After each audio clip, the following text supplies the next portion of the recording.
I'm Don. Today we're painting my own sculpt.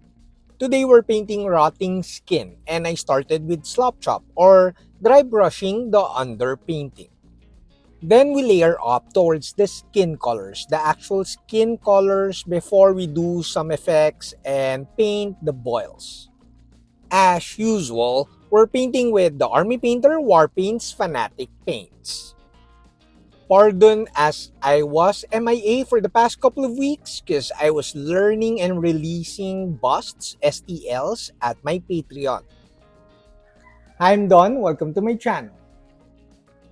This channel is supported by all these awesome brands. Also, special thanks to Army Painter, the Army Painter, for making this video possible.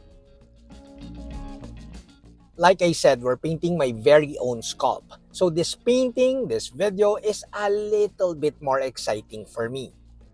We'll use the Wargamer Edition wet palette from Army Painter and of course their dry brushes.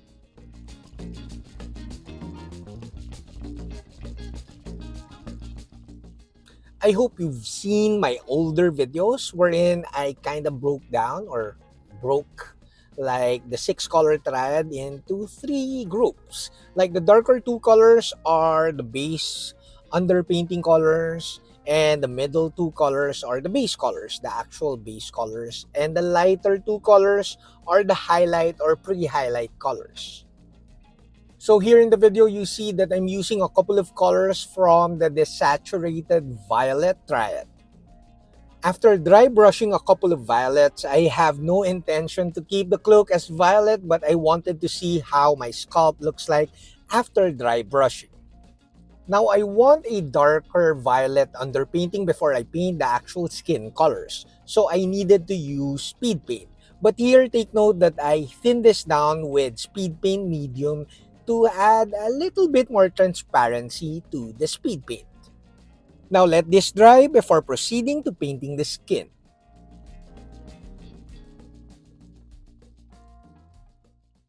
You may use any base color, skin color for this painting, this part of the painting. Just make sure you mix a small amount of mulberry like the first violet color that we use in the dry brushing.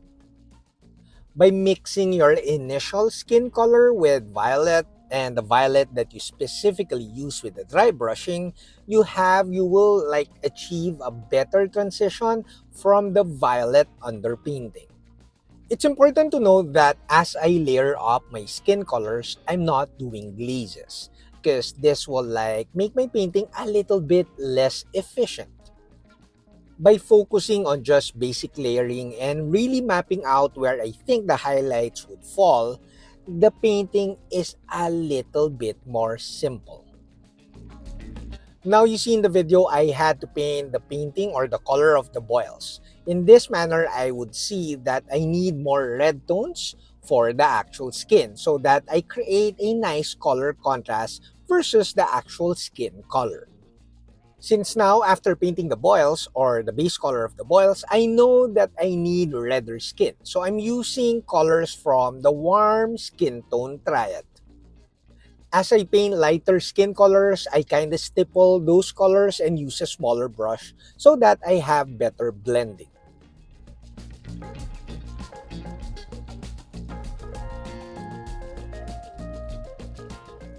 Now we paint the boils. This is the most fun part of painting rotting skin or Nurgle skin. Now here, it's a matter of just layering up colors from the ochres and tans triad.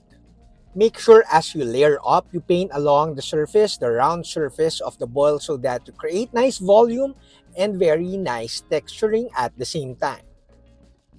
Now we paint the pre-highlight color of the boils. I'm using Afterglow from the Vibrant Greens triad.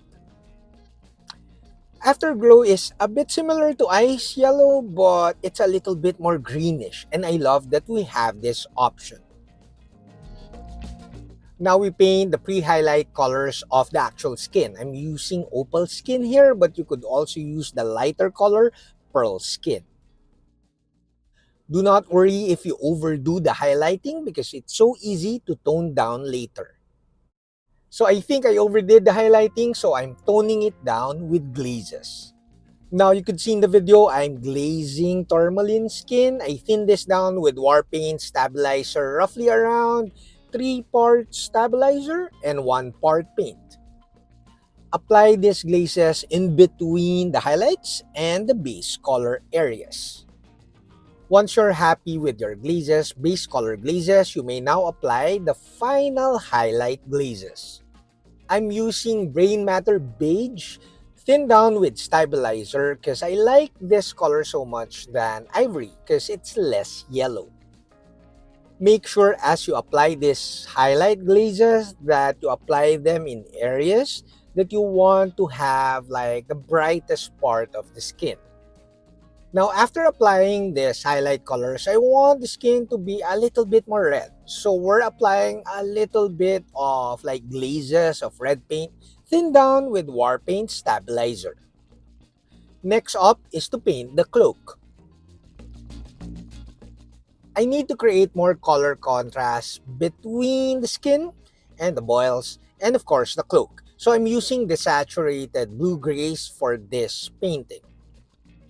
These colors will make the skin painting and the boils a little bit look a bit more vibrant because it's a sort of, not directly, but a complementary-ish color to the colors we use for the skin and the boils.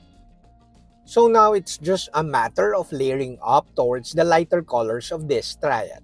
Also, I had to create so much like texture so that I create contrast in texture. I made sure that the painting on the cloak is very rough, very sketchy so that it will make my skin painting look smoother. The very rough texture of the cloak and of course its color will give a very nice definition in between the skin painting and the painting of the cloak. Simply put, by painting in a very sketchy manner for the cloak, we have very nice contrast not only in color but also in texture. It's important to know that you're painting towards like you're making sure that your main source of light is obvious as you layer up. Now, before our final thoughts, a ton of thanks to all you guys, my viewers, and my patrons at Patreon. And of course, special thanks to Army Painter for making this video possible.